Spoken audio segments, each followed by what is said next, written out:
An iconic San Francisco brand is downsizing in a major way tonight. The Gap, cutting jobs and closing a lot of its stores. Betty Yu is standing by in San Francisco. Betty, why the big shakeup with this company? Well, Ken, there's no doubt that Gap has lost core shoppers. So as a result, it announced today it's cutting 175 stores, closing 175 stores. And most of the jobs that will be affected will be ones from its corporate headquarters here on Folsom Street. We spotted a few people wearing the Namesake brand on Market Street tonight, but found more reasons why shoppers aren't really buying at the Gap. As a college student, I'm not going to spend $40 on a basic t-shirt when I can go to Forever 21 or Target. They're not innovative. It's all very bland. They don't keep up with styles and stuff. Business has been bad for a few years. Today, the company announced that it will close almost a quarter of its stores in the U.S. and lay off 250 corporate workers this year. It had to happen.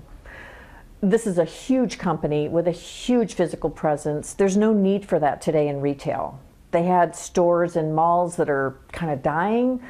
Consumer psychologist Kate Yarrow says its management team grew too big and applauds the move. Since dominating the market in the 90s, the Gap hasn't kept up with today's tech-savvy shopper. I think their brand kind of became like a, lumbering dinosaur wearing khaki pants. Just ask the teens on the street. We're 4 average teenagers and we're not wearing a single thing from Gap. Would your dad wear Gap?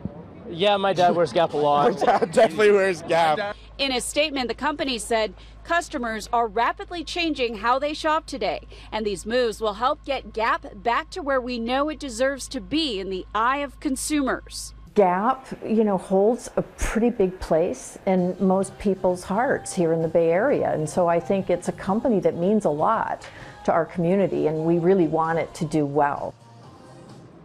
Well, the company says that customers should expect to see a smaller, more vibrant fleet of stores. Earlier this year, it also shut down its online Piperline brand. Now, its sister brands, Banana Republic and Old Navy, will not be affected. Live in San Francisco, Betty Yu, KPIX 5.